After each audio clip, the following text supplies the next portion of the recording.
Kita masuk pada sesi yang ke-6. Pada dasarnya sesi ke-6 ini hanya terdiri dari 2 bagian ya. Bagaimana kita bisa hidup di dalam ketekunan untuk tetap merenungkan firman Tuhan gitu ya, dan kemudian prinsip-prinsip dari penafsiran Alkitab. Kita masuk bagian pertama dulu ya, cara untuk bertekun di dalam firman. Nah, di sini ada beberapa ayat yang menjadi dasar, saya rangkum sekaligus aja ya ayat-ayatnya. Kita baca secara bergiliran, nanti yang saya minta baca silahkan unmute dulu ya. Sesudahnya di-mute lagi supaya tidak mengganggu suara-suara pada waktu dijelaskan rangkuman ini.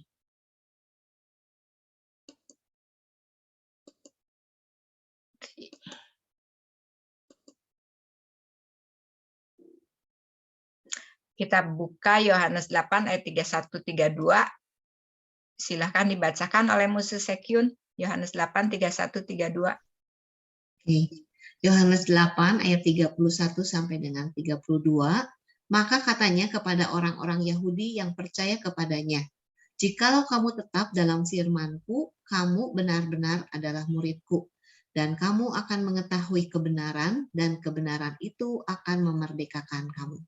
Ya, ini adalah langsung perkataan Tuhan Yesus ya, sehingga dikasih warna merah. Jadi ini yang menjadi dasar mengapa kita harus hidup bertekun dalam firman, karena kalau kita hidup bertekun di dalam firman, kita benar-benar menjadi pengikut yang sejati, seperti yang Ibu Suyanti tekankan ya, kalau kita misalnya tidak hidup dalam firman, itu sama dengan membohongi diri sendiri ya. Jadi bukan murid yang sejati gitu.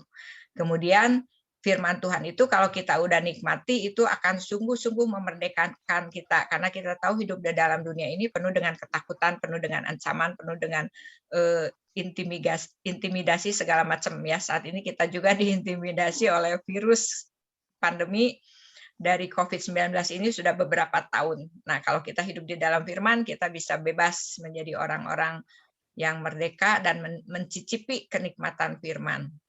Nah, kemudian bagaimana supaya kita bisa bertekun di dalam firman ini? Ada beberapa bagian juga. Silahkan dibacakan bagian ini oleh Emilda, tolong bacakan. Sebentar. Pengkhotbah 4 ayat 9 sampai 10. Berdua lebih baik daripada seorang diri, karena mereka menerima upah yang baik dalam jerih payah mereka. Karena kalau mereka jatuh, yang seorang mengangkat temannya. Tetapi, apa itu tadi? Wahai orang yang jatuh, yang tidak mempunyai orang lain untuk mengangkatnya. Ya, wahai itu artinya celakalah ya, orang yang jatuh tapi tidak punya orang lain yang bisa menolong mengangkatnya. Silahkan lanjut, Emil, Pengkhotbah 11 ayat 11:4, 2 Timotius 1 ayat 7.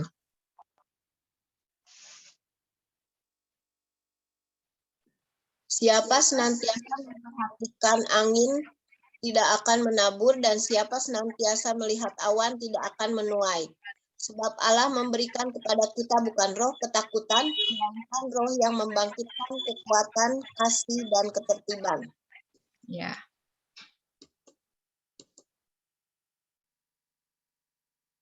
Ya, dari ayat-ayat yang tadi kita bacakan ya, ada 5 hal yang membuat kita bisa bertekun di dalam firman.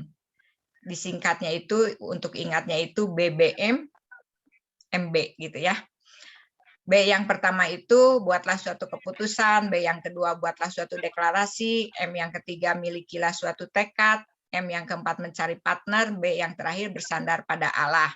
Nah, kalau saya kasih ilustrasi itu sama dengan orang yang punya keinginan untuk menurunkan berat badan, diet menurunkan berat badan ya. Kalau orang yang sudah overweight, kelebihan berat badan biasanya tahu kan itu gudang dari berbagai penyakit ya.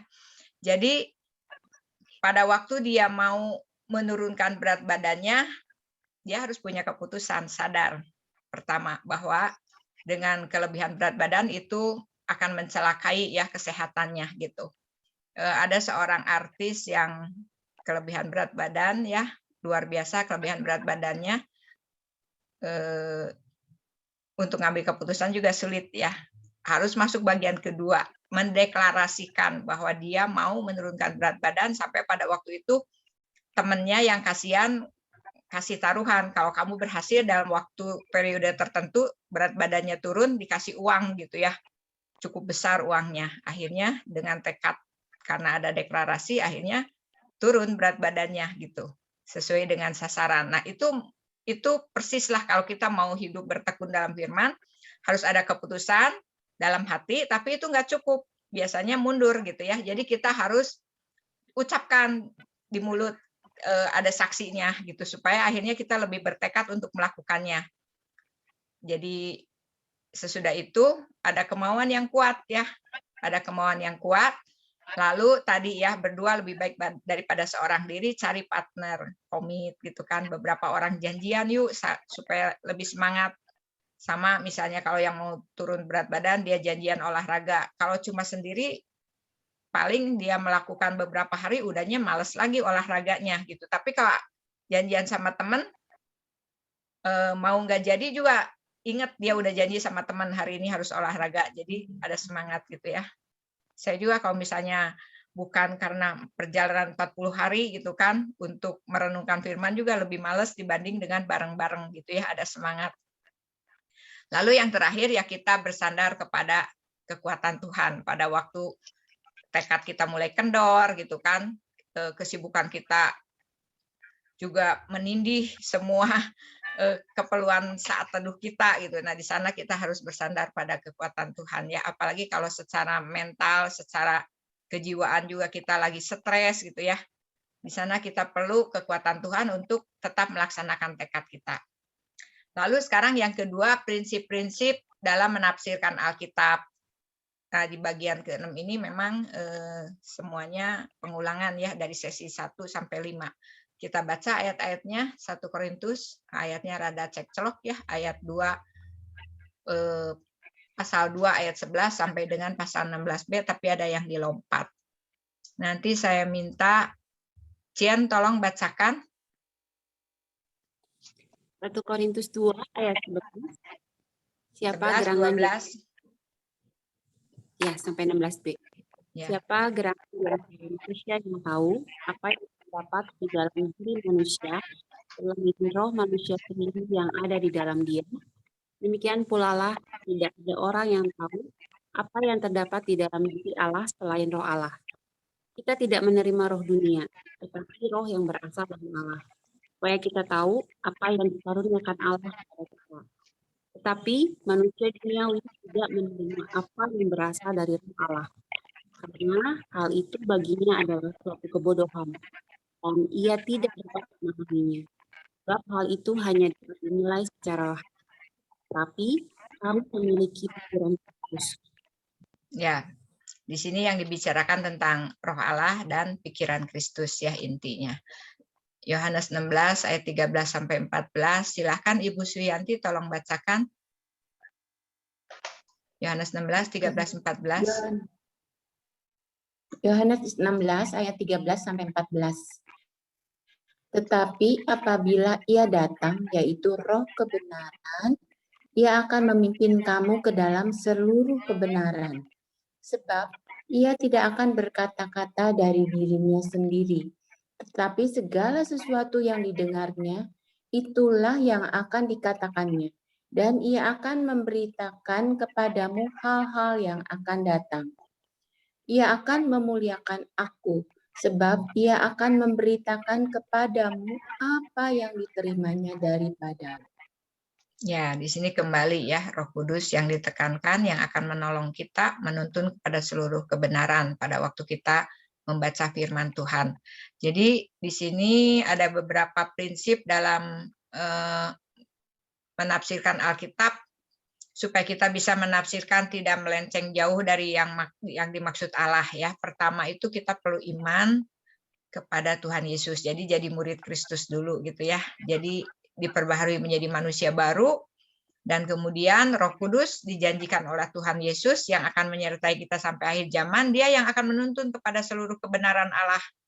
Lewat firman yang tertulis itu dia bisa menerangkan hal-hal yang tidak kita mengerti. Nah, Roh Kudus ini jaminan karena dia sendiri Roh Allah. Jadi dia yang tahu persis kemauan Allah, kehendak Allah, dan Allah itu bagaimana, Roh Kudus yang tahu. Ya, jadi meskipun orang nggak tahu Alkitab, tapi dia udah bertobat percaya Yesus dan dia langsung Roh Kudus bisa tinggal di dalam hati orang yang sudah disucikan dan dikuduskan oleh darah Yesus, maka orang itu meskipun nggak baca Alkitab, dia sudah tahu hukum-hukum Allah, ya. Dia sudah tahu membunuh itu nggak boleh, kemudian poligami itu nggak boleh.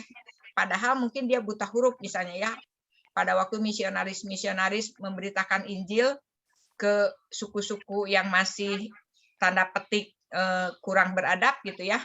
Masih perang suku, masih saling membunuh, tetapi begitu mereka percaya Tuhan Yesus dan Roh Kudus langsung dicangkokkan di dalam hati mereka gitu ya, mereka udah tahu dasar kebenaran firman Tuhan. Jadi ini yang pertama ya, untuk kita bisa menafsir Alkitab, kita harus punya iman, percaya kepada Yesus, menjadi manusia baru, dan kemudian modal yang kedua adalah kita mau dipimpin oleh Roh Kudus. Makanya kita selalu berdoa dulu ya sebelum renungan firman Tuhan, sebelum baca Alkitab.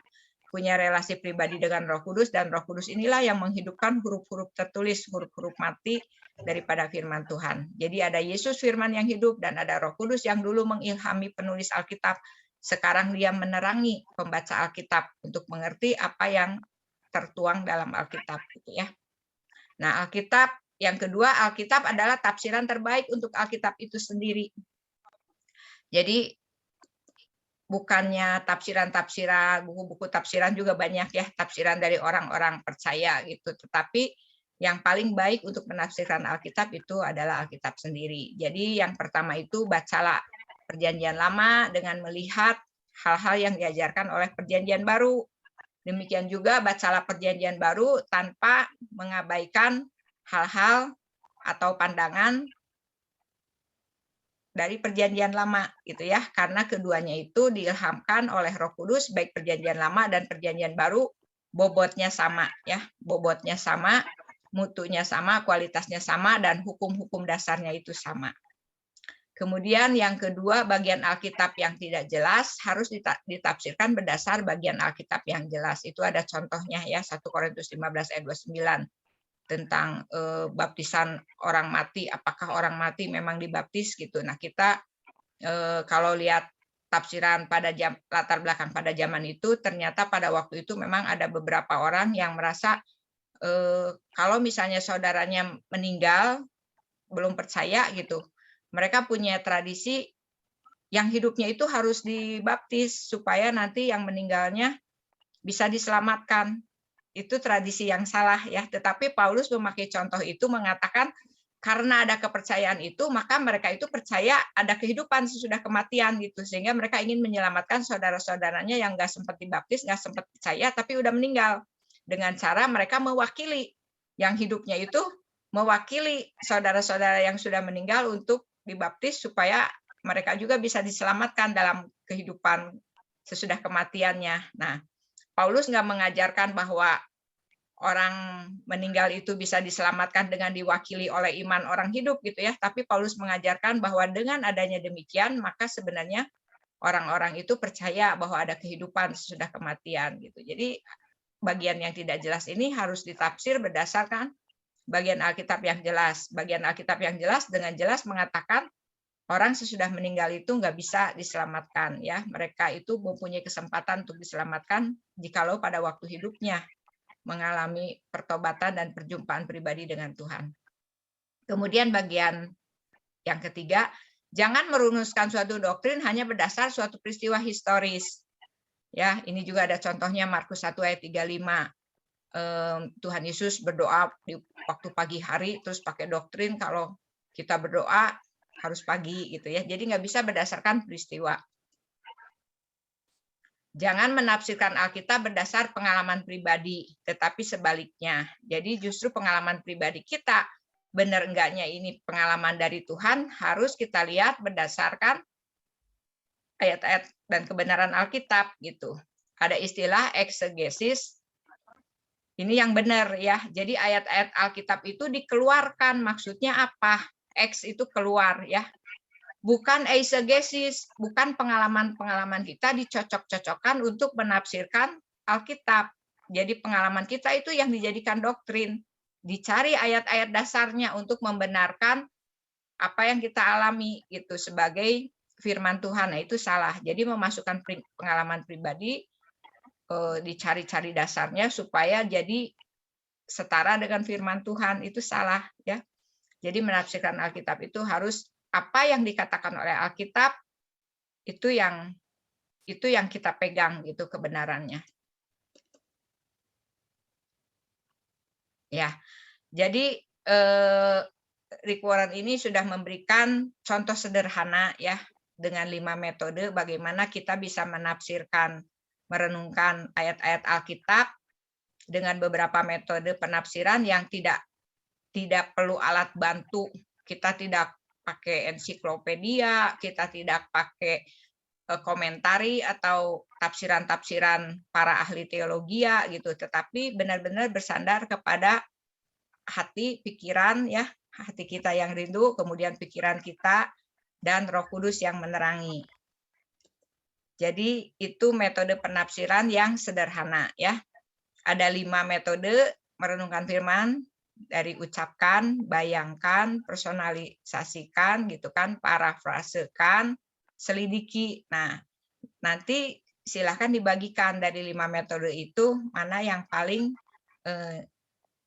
masing-masing kita beda ya, pasti sukanya yang mana, yang paling dimengerti dan yang paling disukai. Kemudian yang kedua dari hasil renungan Mazmur 1 selama 5 hari, bagian mana yang menjadi kekuatan dan berbicara khusus pada Anda. Nah, sebelumnya saya ingin menambahkan, jadi selain metode yang sederhana ini, yang diajarkan oleh Rick Warren, kalau orang sekolah teologi itu diajarkan lebih jauh lagi ya, ada namanya hermeneutik, ilmu tafsir Alkitab gitu. Kemudian ada juga 2 macam sistem teologia ya, teologia sistematika dan teologia biblika. Jadi kalau kita mau mengambil satu kebenaran misalnya tentang keselamatan, bagaimana doktrin atau ajaran tentang keselamatan ini yang bisa kita pegang. Nah, kalau berdasarkan teologi sistematika, itu dilihatnya itu dari keseluruhan Alkitab, dari Kejadian sampai Wahyu gitu ya. Ahli-ahli teologi itu mencari ayat-ayat yang mengajarkan kebenaran tentang keselamatan. Lalu dari sana mereka tarik kesimpulan keselamatan yang benar itu begini gitu. Nah, jadi biasanya para pakar teologi ini ada perbedaannya, tapi ada persamaannya. Nah, kita yang belajar sekolah teologi ini milih gitu ya, saya mau mengikuti yang mana. Tetapi yang pasti mereka itu mempunyai keahlian gitu ya, benar-benar mengambil dari setiap kitab, dari Kejadian sampai Wahyu, mengajarkan tentang keselamatan bagaimana, lalu dibuatlah doktrin keselamatan. Nah, kalau teologi biblika beda lagi. Dia mengambilnya itu per kitab. Kitab Kejadian mengajarkan keselamatannya apa? Kitab Keluaran mengajarkan tentang keselamatan apa? Per kitab. Jadi bukan keseluruhan kitab mengajarkan topik itu, tapi setiap kitab mengajarkan tentang topik itu apa, lalu akhirnya dibuat juga, ditarik kesimpulannya, begitu. Nah, kemudian ada juga beberapa alat bantu ya menafsir Alkitab, ada ensiklopedianya, ada pengantarnya, garis besar daripada latar belakang penulisan, dan lain sebagainya. Jadi memang lebih rumit lagi. Kemudian ada juga dari tata bahasanya, bahasa asli. Perjanjian Lama itu ditulis dalam bahasa Ibrani, Perjanjian Baru itu ditulis dalam bahasa Yunani. Nah, masing-masing punya tata bahasa gitu kan. Jadi digali lagi berdasarkan tata bahasa supaya kita tidak melenceng pada waktu menafsirkan ayat-ayat tersebut ya, karena Tuhan memakai para penulis Alkitab itu memakai bahasa mereka, memakai latar belakang dan pengalaman hidup mereka, tapi maksud tulisannya semua adalah ide Allah dan sesuai dengan yang dimaksud Allah. Jadi para penulis Alkitab itu bisa digambarkan sebagai sekretaris Allah yang tidak didikte, sama dengan direktur kalau mau nyuruh sekretarisnya bikin sesuatu surat kan nggak didikte kata per kata. Cukup direkturnya bilang, kamu bikin surat pesanan ini kepada perusahaan ini gitu. Lalu si sekretaris ngetik, bahasanya dia, gaya bahasa formatnya penulisannya dia gitu. Selesai suratnya dia kasih lihat ke direktur, ini sesuai dengan maksudnya, iya, tinggal tanda tangan jereng gitu. Tulisannya tulisan si sekretaris, tapi maksudnya sesuai dengan maksud si direktur. Nah, sama penulis Alkitab juga ganda. Si penulis Alkitab dari berbagai latar belakang, dari orang pinter sampai orang sederhana gitu ya, dari Raja Salomo, seorang raja, sampai nelayan, itu semua dipakai Allah dengan semua gaya bahasa mereka, dengan semua pengetahuan latar belakang mereka, mereka menulis, tapi isinya itu didorong oleh Roh Kudus, diilhami oleh Roh Kudus, sehingga hasilnya itu sesuai dengan apa yang Allah mau, yang Allah ingin sampaikan untuk manusia mengenal Dia. Nah, sekarang kalau kita mau menafsirkan lagi, kita harus pertama tadi ditolong oleh Roh Kudus, dipimpin oleh penulisnya gitu ya, dipimpin oleh penulis aslinya gitu ya. Karena penulis manusia yang sifatnya manusianya kan sudah pada meninggal gitu. Tapi kita punya penulis yang mengilhaminya itu tetap Roh Kudus, dia hidup dan dia bisa memberikan penerangan kepada kita. Gitu. Jadi secara sederhana yang Rick Warren itu udah sangat menolong kita untuk mengerti Alkitab. Tapi kalau mau lebih akurat lagi, lebih tepat sasaran lagi, kita memakai beberapa alat bantu gitu ya, seperti yang tadi bahasa aslinya, kemudian alat bantu ensiklopedia dan lain sebagainya gitu. Udah itu aja, dan sekarang kita masuk ke acara ini ya, sharing. Di antara 5 metode itu mana yang paling kita mengerti dan kita sukai, dan kemudian dari 5 hari terakhir bagian Alkitab Mazmur 1 itu mana yang paling berbicara secara khusus menguatkan kita. Silahkan sharingkan.